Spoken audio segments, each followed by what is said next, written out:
ልብህ ያዘዘህ እንጂ የተለያየ ጥገኛ የሆኑ በልማድ በሆነ በሪቹዋል መንገድ እዚህ ጋር ላስቲክ አስረህ እዚህ ጋር እንደዚህ አድርገህ እንትን አድርገህ አፕሊኬሽን ጭነህ ዳውንሎድ አድርገህ ሳይቶችን ብሎክ የሚያደርጉ ነገር ጭነህ እመነኝ ነው የምነግርህ፣ ስልክህ ይሰበራታል እንጂ ትከፍተዋለህ ትሪገር ሲያደርግብህ። ለምን? ህጎች አንተን አያቁሙም። አንተን የሚያቁምህ ያሉህን የህይወት ህጎችህን መረዳትህ ነው፣ መገለጥህ ነው። እሱ ነው ወደ ማወቅ ወደ ንቃት መምጣት ማለት። ለምሳሌ ያስለመርካት ወይንም ያስለመረች የሆነች ሴት ልትኖር ትችላለች። ማህበራዊ ሚዲያ ላይ ቻት ሴክስ፣ ፎን ሴክስ ወዘተ ሊሆን ይችላል። በተለያየ መንገድ አዲክሽን ውስጥ የከተተች እናም አንተ ለምንህ ሊሆን ይችላል ከዚህ በፊት የምታወራት ሙድ ውስጥ የምትመጣለህ። በእርግጠኝነት አሁን ያልኩህን ህግ መተግበር ስትጀምርና ከዚህ ነገር መውጣት ስትፈልግ እሷ ናት አንተን መለመን የምትጀምረው። ያኔ ደግሞ የገዥነት የሙላት ሴቷን የመቆጣጠር ስሜት ተሰምቶ ጅል እንዳትሆን የዋህ እንዳትሆን ወደዚህ ትሪገር ወደሚያደርግ ወደ ቀድሞ ውድቀት ወደሚመለስ ነገር እንዳትገባ ኮምፕሊትሊ ያቺም ሴትም ለዘላለም ላትመለስ ከህይወት አስወጣት። ምንም አይነት ትርጉም የላትም በአንተ ህይወት ውስጥ። ጀስት ራስህን ሪስትሪክትድ በሆነ መንገድ ውስጥ አትጥር። ይሄ በራሱ ፈሪ የመሆን ምልክት ነው። ይሄ በራሱ የመመለስ ምልክት ነው። ስንት ዘመን ነበረ ያለቀስክበት፣ ዛሬ የማደረግኩት እኮ አምላኬ ያልክበት፣ ያህል ጊዜ ቆይቼ ዛሬ ወደዚህ ልመለስ ያልሽበት። ለምንድን ነው? ራሳችሁን በአጥሩ ውስጥ አጥራችሁ ስትንቀሳቀሱ ነው። ስለዚህ ጥበበኞቹ ብልሆቹ ነው እንጂ በግዳጅ ውስጥ ራሳችሁን ለመለወጥ አትሄዱ። በጣም ትንሽ ስለሆንክና እጅግ በጣም ንቃት ስለጎደለ ብቻ ነው ፍቅረኛ ያለ ወይንም ፍቅረኛ ያለሽ በራስሽ ነው የምታረጊው። መርካት ሲባል ሴክሹዋል ግዴታ ኦርጋዝም ማድረግ ኢጃኩሌት ማድረግ ብቻ አይደለም። አካላዊ እንቅስቃሴ ላይ ትኩረት የማያደርግ ሰው ሁሌም ቢሆን ሴክሹዋል አክቲቪቲውም የሞተ ነው። ኢቨን ኢፍ ራሱን ከፍ የሚያደርገው በምን አይነት መንገድ ነው? የተለያዩ ሰብስታንሶችን መጠቀም። ጥገኝነት ላይ ነው ያለው ማለት ነው። እናንተ ጠንቋይ ናችሁ እንበል ከዛ በኋላ ስለ ሰው ልጅ የወደፊት የምታዩ ናችሁ እንበልና የምታዩት በመስቶት ላይ መሆን የለበትም። የምታዩት ተጠርጥራችሁ መሆን የለበትም። የምታዩት ሲኒገልብጣችሁ መሆን የለበትም። ይሄ ከሆነ እናንተ ጋር ያለው ክፉ መንፈስ ወይንም ደግሞ የእናንተን ህይወት በራሱ ግማሽ በግማሽ የሚጠቀም ብዙ ትዕዛዝና ህግ ያለው እናንተን በዛ መንገድ የሚነዳ ከፈለገም ትቷችሁ ከሄደ ማንነታችሁን የምታጡበት ክብራችሁ የሚነጠቅበት ቆሻሻ የሆነ የጨለማው ዓለም መንፈስ ነው ማለት ነው። ነገር ግን መገለጥ ስላችሁ ወይንም ይሄ ከህግ የነጻው ስላችሁ እንዴት ነው ማለት ነው? ልባችሁ ውስጥ ነው። ያንን ሰው ስታስቡ ሁሉን ነገር የሚገልጥላችሁ ራሱ አይምሯችሁ ነው። ሌላ የሚያናግራችሁ ኤክስተርናል ኃይል የለም፣ መስቶት የለም፣ ጠጠር መጣል፣ ጭስ ማጨስ፣ ጫት መቃም ኤቭሪቲንግ በራሱ ተፈጥሯዊ በሆነ ሞገድ ሂደት ውስጥ የሚገልጥላችሁ ነገር ይመጣል ማለት ነው። በተመሳሳይም እናንተ ጋር ያለ ከዚህ ነገር የመውጣት ሂደትና ህግ በዚህ መንገድ ካልሆነ ያኛው የከሰረው ጠንቋይ ትሆናላችሁ እንጂ እግዚአብሔር ቅባትና ሙላቱን የሰጠው ነገር የሚመለከተው ከባዱ ንቃትን የተሞላ ኃያሉ ሰው ዘለዓለም መሆን አትችሉም ማለት ነው። ኖት ኢንተረስትድ በለው ልክ ሲመጣ በቀጥታ ልብህ ይጠይቅህ። እዚህ ጋር የሆነ ነገር ያዝ፣ እዚህ ጋር ግሪን ካርድ አስቀምጥ፣ እጅ ላይ ላስቲክ እሰር፣ ከዛ እንደዚህ አድርግ የሚል ተረት አልነግርህም። ሲጀመር በምንም ነገር ላይ ጥገኛ ሆነ አንድን ጥፋት ለማሸነፍ እንዳትሄድ። በቃ አለቀ። ነገሩ በተከሰተ ቅጽበት ቀጥታ ያለው ምላሽ ከልቦና የሚመነጨው ኖት ኢንተረስትድ እዛ ሰው ወንድም። ዛሬ በምነጋገርበት ሀሳብ ላይ በእርግጠኝነት ብዙዎቻችሁ እጅግ በጣም ብዙ ቪዲዮዎችን ተመልክታችኋል። ከዛ ውጭም በዚህ ጉዳይ ላይ እጅግ በጣም ብዙ ቪዲዮዎች ተሰርተዋል። ነገር ግን ዛሬም ድረስ ራሳችንን መግዛትና ከዚህ ካለንበት ጥፋት ማንነታችንን፣ ክብራችን፣ ለራሳችን ያለንን ግምት እንዲሁም ደግሞ ሰዎች እኛን የሚያዩበትን ኢነርጂ ፕሬዘንሳችን ማንነታችንን ስለሚያበላሸው እና ሙላታችንን ኃይላችን ስለሚነጥቀው ልማድ ግለ ወሲብ ወይም ደግሞ ማስተርቤሽን ወይም ሴጋ ብለን የምንጠራውን ነገር ስለምናስወግድባቸው 10 እጅግ በጣም በቂ ስለሆኑ መሰረታዊ ጉዳዮች በዚህ ቪዲዮ ነግራችኋለሁ። ከዚህ በፊት ብዙ ቪዲዮዎችን ተመልክታችሁ ህይወታችሁ ላይ ለውጥ ያላመጣችሁት እና ከዚህ ነገር መውጣት ያልቻላችሁት በአንድ ነገር ብቻ ነው። እርሱም ምንድነው? በህግ ነው የተቀበላችሁት፣ እንደ ህግ ነው የወሰዳችሁት፣ እንደ ትዕዛዝ ነው የወሰዳችሁት፣ እንደ ድርጊት ግዴታ ማድረግ እንዳለባችሁ ነው የወሰዳችሁት። እንደዛ አይደለም። ለራሳችሁ ስትሉ በንቃት በመገለጥ ያንን ነገር ይበልጥ በመረዳት ውስጥ መሆን መቻል አለበት። አንድን ነገር ከዚህ በኋላ አላደርግም ስትሉ። ስለዚህ ዛሬ በዚህ ቪዲዮ በንቃት በመርዳትና በማስተዋል እንድታዳምጡኝ በአክብሮት ጠይቃለሁ ማለት ነው። ሌላው ደግሞ ብዙ ሰዎች በዚህ ጉዳይ ላይ የተለያዩ ሀሳቦችን እና መረዳቶችን ለእናንተ ሲነግሯችሁ ለውጥ ልታመጡበት ያልቻላችሁበት ምክንያት ሞስት ኦፍ ፕሮባብሊ ለምንድን ነው? ያንን ሀሳብ የተቀበላችሁ ሰው ወይንም ደግሞ ያንን ትምህርት ያስተማራችሁም ሰው እጅግ በጣም ውብ ትምህርት በጥበብ የተሞላ የሚሰራ ነገር ቢነግራችሁ እንኳን ያ ሰው ግን እዛ ድርጊት ውስጥ ካለ ወይንም ደግሞ እዛ ድርጊት ውስጥ የሚመለስ ከሆነ የእናንተን መንፈስ አብሮ ይወርቃል ማለት ነው። ለምን? ለዛ ሰው ራሳችሁን አሳልፋችሁ ሰጥታችሁ ነበር። ስለዚህ ሰዎች የማይኖሩትን ነገር ሲነግሯችሁ እናንተ ጋር የመስራት እና ያንን ነገር በሚገባ በመቀበልና በንቃት በመገለጥ በኢንላይትመንት ተቀብሎ ለማስኬድ እጅግ በጣም ይከብዳችኋል። ለዛም ሊያጋጥማችሁ ይችላል። ስለዚህ ዛሬ የራሴን ጆርኒ ከልቤ በራሴ በረከትና ሙላት ሀሳብን ይሰጣችኋለሁ። ለመለወጥ ልባችሁን ክፍትና ዝግጁ አድርጉልኝ። አመሰግናለሁ። የመጀመሪያው ከዚህ ልማድ ወይም ማስተርቤሽን ወይም ሴጋ መውጣት የምትፈልጉ ወጣቶች ራሳችሁን በቻላችሁት አቅም ፕሮዳክቲቭ በሆነ የቀን ውሎ ውስጥ ማስቀመጥ መቻል አለባችሁ። ዕለታዊ በህይወታችሁ ውስጥ ልታሳኩት የሚገቡ ታስኮች ያስፈልጋችኋል። በሆነ ሰዓት ላይ ምን እንደምታደርጉ ግልጽ የሆነ መረዳትና እውቀት ካላችሁ እመኑን፣ ለድብርትም አትጋለጡም። እንዲሁም ደግሞ ካስቀመጣችሁት እቅድና ልታደርጉት ካሰባችሁት ጉዳይ ጋር አያይዛችሁ ያስቀመጣችኋቸውን ድርጊቶች ስትፈጽሙ ለራሳችሁ ያላችሁ ሙላት፣ በራስ መተማመን፣ ሰልፍ ስቲማችሁ፣ ለራሳችሁ ያላችሁ ግምት፣ የሚሰማችሁ ኢነርጂ፣ ሁሉም ነገር እንዲሁም ደግሞ ይህን ነገር ስታሳኩ እናንተ ጋር የሚመጣው መንፈስ እጅግ በጣም የከፍታ የሙላት የደስታና የበረከት መንፈስ ነው። ያ መንፈስ ደግሞ ሰዎች ጋርም ሲሄድ ሲንጸባረቅ በኃይል ቆንጆ በሆነ ፕሬዘንስ ውብ በሆነ ማራኪነትና ሞገስ ራሳችሁን እንድትገልጹ ይረዳችኋል ማለት ነው። ስለዚህ ቀናችሁ ላይ ምንም አይነት ድብርት ከሌለና ባዶነት ወይንም ደግሞ ትርፍ የሚባል ጊዜ ከሌለ ታቅዶበት የተቀመጠ የሆነ ተግባራዊ የሚደረግ እንቅስቃሴ ካለ ድብርት ውስጥ ገብታችሁ ሊሆን ይችላል። ወይንም ደግሞ በተለያዩ ምክንያቶች የራሳችሁ ምክንያት ሊኖራችሁ ይችላል። ይህንን የምታደርጉበት ጭንቀታችሁ ማስወገድ ፈልጋችሁም ሊሆን ይችላል። ዋቴቨር ኢት ኢዝ በምንም አይነት ተአምር ብልታችሁን በእጃችሁ አትነኩም ማለት ነው። ህግ አድርጋችሁትም አይደለም ያን ነገር የምትንቀሳቀሱት። ምክንያቱም ስሜት ኦቨር በሄደ ቁጥር ህግን ለማፍረስ ልባችን አይዳዳም። ለዛ ነው ብዙዎቻችን በንስሐ ተማምነን ነገሮችን የምናፈርሰው በሃይማኖት ስርዓት ውስጥ። እንደዛ ሳይሆን ንቃት ነው የሚያስፈልጋችሁ፣ መገለጥ ነው የሚያስፈልጋችሁ። ይህንን ነገር አሸንፈዋለሁ፣ ይህንን ነገር አይገዛኝም፣ ምክንያቱም እዚህ የሚበልጡ ነገሮች ስላሉ ብላችሁ በነዛ ጉዳዮች ላይ መጠመር ስትችሉ ያንም ማድረግ ከእጃችሁ ጋር መጃጃል እጅግ በጣም ቆሻሻ የሆነ ነገር እንደሆነ አንኮንሽስሊ ኮሌክቲቭ የሆነው የአእምሮ ክፍላችሁ ወይንም ደግሞ እጅግ በጣም እናንተን የሚዘውራችሁ ይሄ የኢጎ ቁጥራችሁ ማንነቱን ወደ ጠቃሚ የኢጎ ስርዓት እየቀየረ በከፍታ ውስጥ ይገልጻችኋል ማለት ነው። ሰው የሆነ ነገር በማድረግ ቀናችሁ መጀመር አለባችሁ። ኤክሰርሳይዝ ማድረግ ሊሆን ይችላል፣ ማንበብ ሊሆን ይችላል። ብቻ የሆነ አዲስ ሀቢት አዲስ ልማድ መፍጠር መቻል አለባችሁ። እነዚህ ልማዶችና እነዚህ ታስኮችን በተደጋጋሚ ስታደርጓቸውና እነዛ ነገሮች ማንነታቸው የሆኑ ሲመጡ ቀጥታ ዘለው ይሄን ነገር ሊያስደርጋችሁ የነበረው ቆሻሻ መንፈስ ግብሩ ምንድን ነው? በነገራችን ላይ ሁሌ የሚጨምርባችሁ ዘር ማፍሰስ ነው። ስለ እነዚህ ነገሮች ወደፊት ከፍ ስል በደንብ አስረዳችኋለሁ። ይህንን ግብር የሚፈልገው መንፈስ ራሱን ህልውናውን በእናንተ ውስጥ ያለውን ኤግዚስታንስ እያጣ ይመጣል። ያኔ ደግሞ በረከትና ሙላት ከንቃት ጋር የእናንተ ካባ ሆኖ ለዘላለም ሞገስን አልብሷችሁ በከፍታ ውስጥ ትቀጥላላችሁ ማለት ነው። ፈተናው ግን ሁሌም ቢሆን ጽኑና ብርቱ ነው። ወደ ሁለተኛው ሀሳብ ደግሞ እንመጣለን። እስከዛ ቪዲዮ ላይክ ያደርጋችሁ። ሌላኛው ወደዚህ ነገር የሚወስዷችሁን ነገር አቮይድ ማድረግ መልመድ መቻል አለባችሁ። ሁለተኛው ጉዳይ ይህ ነው። እነዚህ ነገሮችን፣ ስሜቶችን የማድረጉን ድርጊቱን የማድረግ የሚገፋፋችሁን ጉዳዮች በሙሉ ለይታችሁ እውቋቸው፣ ጻፏቸው፣ ተረዷቸው፣ አንብቧቸው። በደንብ በዛ ነገር ላይ ንቃት ይኑራችሁ። በደንብ በሚገባው አውቀዋለሁ ብላችሁ አትዝለሉት። በየጊዜው ቼክ አድርጉት። ቅዱስ መጽሐፎቻችሁን በየጊዜው እድሜ ልካችሁን ቼክ እንደምታደርጉ ማለት ነው።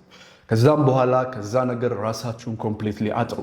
ለምሳሌ ያስለመርካት ወይንም ያስለመረች የሆነች ሴት ልትኖር ትችላለች። ማህበራዊ ሚዲያ ላይ ገባ ቻት ሴክስ፣ ፎን ሴክስ ወዘተ ሊሆን ይችላል። በተለያየ መንገድ አዲክሽን ውስጥ የከተተች እናም አንተ ለምንህ ሊሆን ይችላል ከዚህ በፊት የምታወራት ሙድ ውስጥ የምትመጣለህ። በእርግጠኝነት አሁን ያልኩህን ህግ መተግበር ስትጀምርና ከዚህ ነገር መውጣት ስትፈልግ እሷ ናት አንተን መለመን የምትጀምረው። ያኔ ደግሞ የገዥነት የሙላት ሴቷን የመቆጣጠር ስሜት ተሰምቶ ጅል እንዳትሆን፣ የዋህ እንዳትሆን፣ ወደዚህ ትሪገር ወደሚያደርግ ወደ ቀድሞ ውድቀት ወደሚመለስ ነገር እንዳትገባ፣ ኮምፕሊትሊ ያቺም ሴትም ለዘላለም ላትመለስ ከህይወት ማስወጣት ምንም አይነት ትርጉም የላትም በአንተ ህይወት ውስጥ። ነገ ማግበተ ትዳርህ መበጥበጥ ነው። ዛሬ በትራስ የጀመርክ ነገ ደግሞ በአካል ጭኗ ስር መልከስከስ ነው። የጥፋትህ መነሻ የጉልበትህ መጣጭ ነው የምትሆኑ። የኃይል ቫምፓየር ነው የምትሆኑ። ስለዚህ ማስወገድ ነው። ሌላኛው ሶሻል ሚዲያ ላይ ፎሎ የምታደርጋቸው ቲክቶክ ላይ ያሉ ሴቶች ሊሆኑ ይችላሉ፣ ወይም አንቺ ወንዶች፣ ወይም የተለያዩ ሴሌብሪቲዎች እንደዚህ አይነት ኢንፎርሜሽን የሚሰጡ በእንደዚህ አይነት ሙያ ላይ ያሉ ራሳቸውን ላይፍ ስታይላቸውን የሚያሳዩ ወይንም ደግሞ ራሳቸውን ገላልጠው ነገሮችን ላይ ሴክሹዋላይዝ የሚያደርጉ ሴቶችም ወንዶችም ካሉ እነሱን በሙሉ ቼክ አድርግ፣ አንፎሎ አድርጋቸውና ግባ። ኖት ኢንተረስትድ በለው። ልክ ሲመጣ በቀጥታ ልብህ ይጠይቅ። እዚህ ጋር የሆነ ነገር ያዝ፣ እዚህ ጋር ግሪን ካርድ አስቀምጥ፣ እጅ ላይ ላስቲክ እሰር፣ ከዛ እንደዚህ አድርግ የሚል ተረት ተረት አልነግርህም። ሲጀመር በምንም ነገር ላይ ጥገኛ ሆነ አንድን ጥፋት ለማሸነፍ እንዳትሄድ።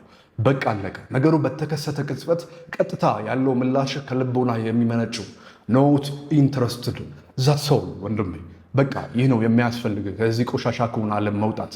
ልብህ እያዘዘህ እንጂ የተለያየ ጥገኛ የሆኑ በልማድ በሆነ በሪቹዋል መንገድ እዚህ ጋር ላስቲክ አስረህ እዚህ ጋር እንደዚህ አድርገህ እንትን አድርገህ አፕሊኬሽን ጭነህ ምናምን አይደለም። አፕሊኬሽን ጭነህ ዳውንሎድ አድርገህ ሳይቶችን ብሎክ የሚያደርጉ ነገር ጭነህ እመነኝ ነው የምነግርህ፣ ስልክህ ይሰበራታል እንጂ ትከፍተዋለህ ትሪገር ሲያደርግብህ። ለምን? ህጎች አንተን አያቁሙም። አንተን የሚያቁምህ ያሉህን የህይወት ህጎችህን መረዳትህ ነው፣ መገለጥህ ነው። እሱ ነው ወደ ማወቅ ወደ ንቃት መምጣት ማለት አንደርስታንድ። ስለዚህ ጀስት ራስህን ሪስትሪክትድ በሆነ መንገድ ውስጥ አትጥር። ይሄ በራሱ ፈሪ የመሆን ምልክት ነው። ይሄ በራሱ የመመለስ ምልክት ነው። ስንት ዘመን ነበረ ያለቀስክበት፣ ዛሬ የማደረግኩት እኮ አምላኬ ያልክበት፣ የተጸጸትክበት፣ ይህን ያህል ጊዜ ቆይቼ ዛሬ ወደዚህ ልመለስ ያልሽበት፣ የተበሳጨሽበት ብዙ ዘመን ነበራችሁ እኮ። ለምንድን ነው ራሳችሁን በአጥር ውስጥ አጥራችሁ ስትንቀሳቀስ ነው? ተውት፣ ዓለምን ልቀቁት። የዓለምንም ክፉም ሆነ ደግ ስርዓት በራሱ መንገድ ይዘውር። እናንተ ግን ለእናንተ የሚጠቅማችሁን ብቻ መርጣችሁ መውሰድ ላይ ትኩረት አድርጉ። ስለዚህ ጥበበኞቹን ብልሆቹ ነው እንጂ በግዳጅ ውስጥ ራሳችሁን ለመለወጥ አትሄዱ። በጥበብና በማስተዋል ውስጥ ራሳችሁን የምትለውጡ ጀግኖችና ብርቱዎች መሆን መቻል አለባችሁ። ምንም ብሎክ የሚያደርግ ኤክስተርናል የሆነ አካል አያስፈልጋችሁ። ወይንም ደግሞ በጥሩ ምሳሌ ሳስረዳችሁ እናንተ ጠንቋይ ናችሁ እንበል። ከዛ በኋላ ስለ ሰው ልጅ የወደፊት የምታዩ ናችሁ እንበልና የምታዩት በመስቶት ላይ መሆን የለበትም። የምታዩት ተጠርጥራችሁ መሆን የለበትም። የምታዩት ሲኒ ገልብጣችሁ መሆን የለበትም።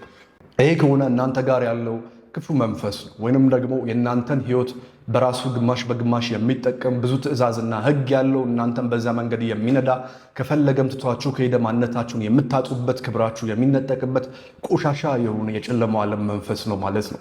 ነገር ግን መገለጥ ስላችሁ ወይንም ይሄ ከህግ የነጻው ስላችሁ እንዴት ነው ማለት ነው? ልባችሁ ውስጥ ነው። ያንን ሰው ስታስቡ ሁሉን ነገር የሚገልጥላችሁ ራሱ አይምሯችሁ ነው። ሌላ የሚያናግራችሁ ኤክስተርናል ኃይል የለም፣ መስቶት የለም፣ ጠጠር መጣል፣ ጭስ ማጨስ፣ ጫት መቃም የለም።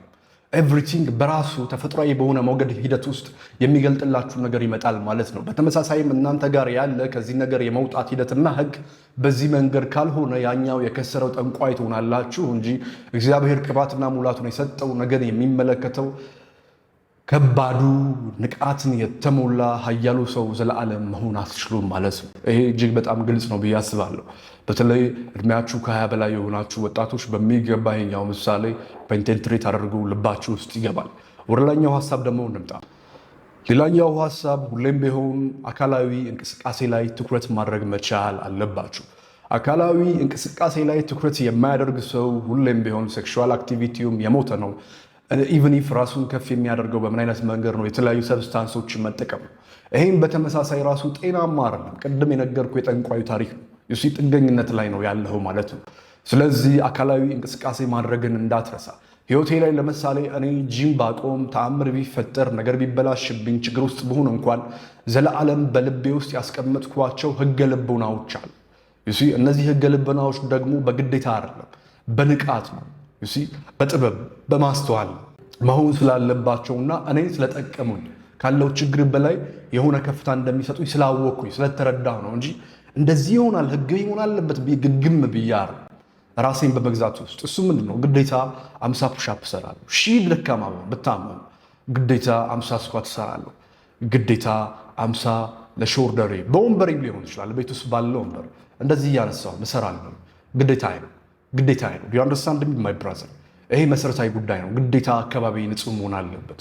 ከ3 ቀን በዘለለ ራሱ አንሶላ ላይ እና ትራስ ልብስ ላይ ከተኛሁኝ ያመኛል። ቅዠት በቅዠት ነው መሆኑ።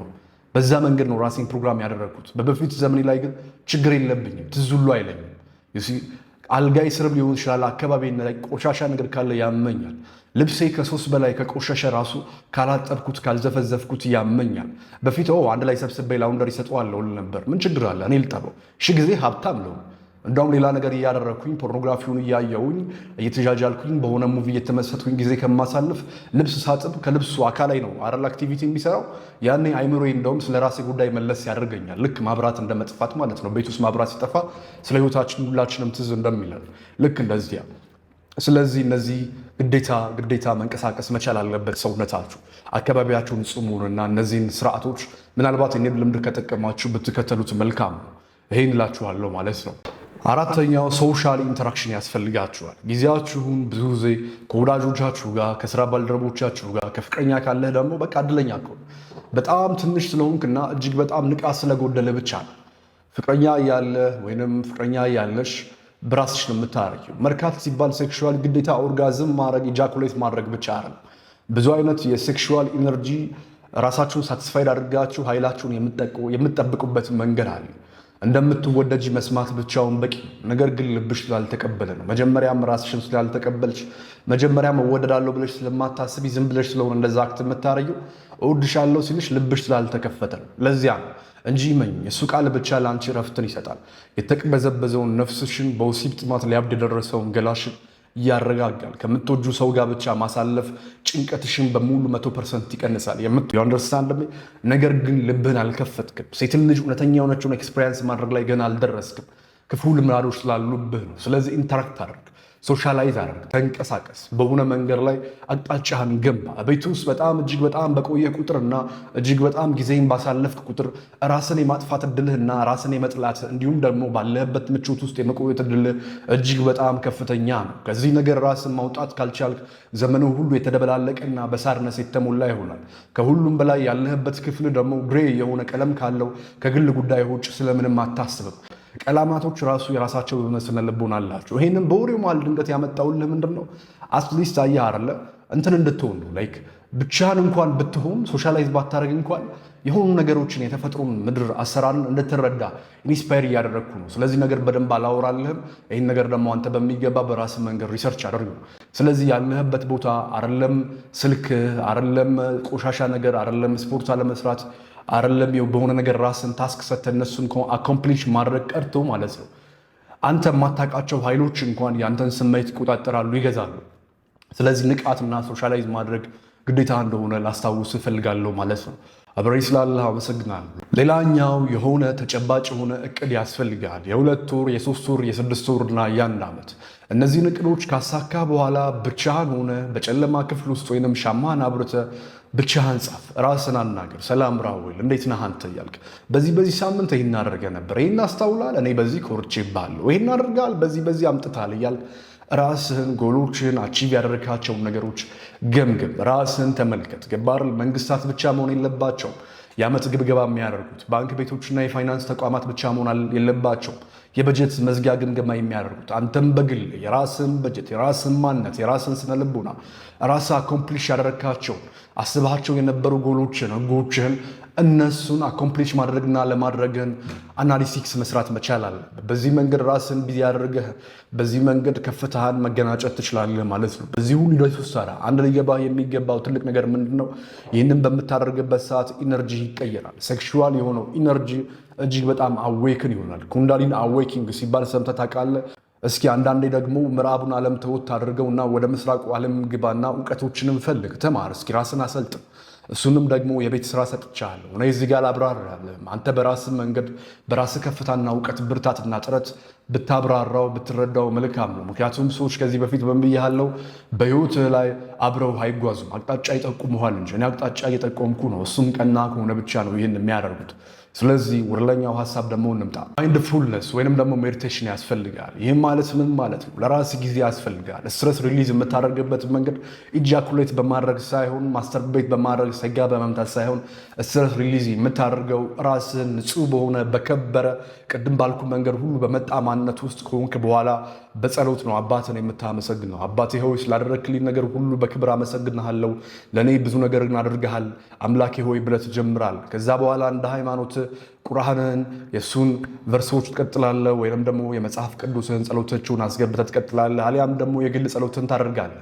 መስመርህ ግን እንደዚህ ይሁን። መጀመሪያ ይህንን ዓለም ለፈጠረውና አንተንም እንድትገኝ ምክንያት የሆነው አምላክ፣ በመቀጠል ጸሎትና ምስጋና ደግሞ አንተ ምድር ላይ ለምታቀውም ለማታቀውም አንተ በሰላምና በከፍታ ውስጥ እንድትቆይ ላገዙ መናፍስት የሰው ልጆች ዋቴቨር በጠቅላላው ለዩኒቨርስ በሙሉ።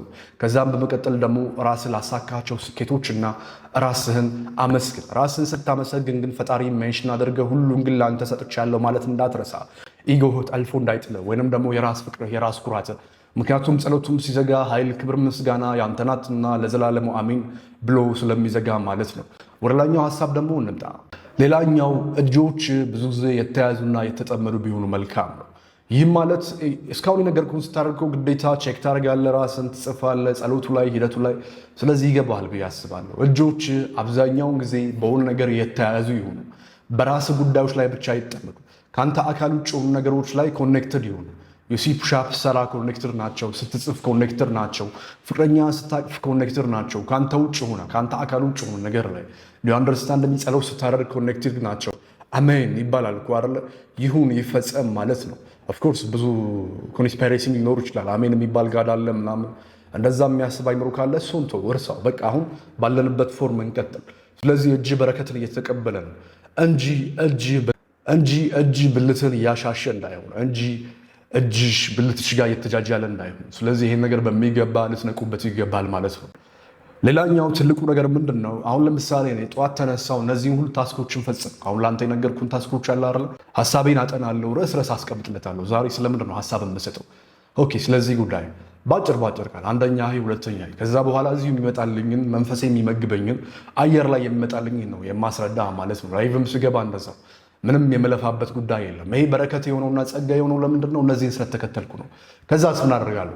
ይሄ ሁሉ ስኬት ከተከናወነ ይሄ ሁሉ አኮምፕሊሽመንት ካለቀ በኋላ እናንተ ጋር ልክ ስቀርብ መንፈሴን አድሳለሁ። ቀዝቃዛ የሆነ ሻወርን ተጠቅሜ ነው የምመጣው። ገላይን ሳልታጠብ ፀሐይ ወጥታ ገብታ አታውቅም። ይሄ የኔ ህግ ነው። እሺ፣ በጣም ንጹህ ከመሆነ ብዛት ራሱ ሳሙና ራሱ አያስፈልግም። ብታምነኝም ባታምነኝም ማለት ነው። ለብዙ ዓመታት በዚህ መንገድ ውስጥ የመጣ ስትሆን ማለት ነው። ይሄ ደግሞ ንጽህና ትልቅ ጉዳይ ነው። ዩሲ በተለይ ሙስሊም ከሆንክ ይሄ ለአንተ እጅግ በጣም ተራ ነገር ነው። በቀን 5 ጊዜ ብዙ ነገር ታደርጋለህ። ስቲንጃም ጀምሮ ሊሆን ይችላል እስከ ኦዱ ድረስ አብዛኛው ነገር ከንጽህና ጋር የተያያዘ ነው። ስለዚህ በእስልምና ውስጥ ያለ አስተምህሮትና ትምህርቶች ንጽህና ላይ ይህን ያህል ትኩረት ካደረጉ ንጽህና ለመንፈሳችሁ፣ ለከፍታችሁና ለህይወታችሁ፣ ለዱዓችሁ እንዲሁም ደግሞ ለፈጣሪያችሁ ወደምታደርሱት ድምፅ ምን ያህል ዋጋ እንዳለው በቂ ምስክር ነው። በየትኛውም ሃይማኖት ውስጥ ተገኝ ይህንን ግን ልትማርና ልትከተል ግዴታ ነው። አንበሳዬ እንደ ምሳሌ ያነሳሁት ምናልባት ሙስሊም ተከታይ ካሉ እናንተን ይበልጥ ለማጠንከር ነው። ክርስቲያን ወንድሞችም ደግሞ እናንተን በደንብ ብርቱ እንድትሆኑልኝ ስለመፈልግ ነው። ልክ እንደኔ ማለት ነው። ሌላኛው በ10ኛ ደረጃ የምታደርገው ነገር ምንድነው? ከሆነ ሰው ጋር ይህንን ጉዳይ አውራው። ጆሪ ስትጀምር የሆነ አካል ሊያግዝ ይገባል። አንበሳዬ ምናልባት ሪቹዋል ነገር ካለ መንፈስ ያግዝ። ከዛ ውጭ ራስን የቻልክና ጠንካራ ነኝ እኔ አልቲሜት የሆነ ፓወር አለኝ ብለህ ካመንክ ራስን እርዳ። ከዛ ውጭ ግን ማንም ሰው ሺህ ጊዜ ታላቅ ቢሆን እንኳን የራሱን ልብ በራሱ ቀዶ ጥገና የሰራ ማንም የለም። ስለዚህ ከዚህ ነገር ለመውጣትና ይህንን ስቃይንን ለማሸነፍና በበረከትና በሙላት ውስጥ መገለጥ ከፈለክ የሆነን ሰው ልታናግር መልካም ነው ማለት ነው። ያንን ሰው ስታናገረው ጊዜ ሰጥተህ ዋጋ ሰጥተህ ለሚያደርግልህም በክብር አንተም የምታደርገው ነገር ሲኖር ማለት ነው። ያኔ ነውና ሰዎች በከፍታ ውስጥ ራሳቸውን ሰጠው ወደ ሞራልና ወደ ኃይል የሚያመጡ። ለማንኛውም ከዚህ ችግር መውጣት ከፈለክ በየትኛውም ጉዳይ ላይ የማማከር አገልግሎትም ከፈለክ በዚህ የቴሌግራም አካውንት ፎር ካውንስሊንግ ብለህ መልእክትን አስቀምጥልኝ። ያልኩት መጠን ለመለስ ሞክራለሁ። ስለዚህ ስለነበረን ጊዜ እጅግ በጣም አመሰግናለሁ። የዛሬው ሀሳባችን ይህን ይመስላል። የቀረ ምንም ነገር የለም ብዬ አስባለሁኝ። ስለዚህ ሁላችሁንም እጅግ በጣም ፈጣሪ ያክብርልኝ። ስለሰጣችሁን ጊዜ አመሰግናለሁ። ቻናላችንን ሰብስክራይብ ማድረግ እንዳትረሱ።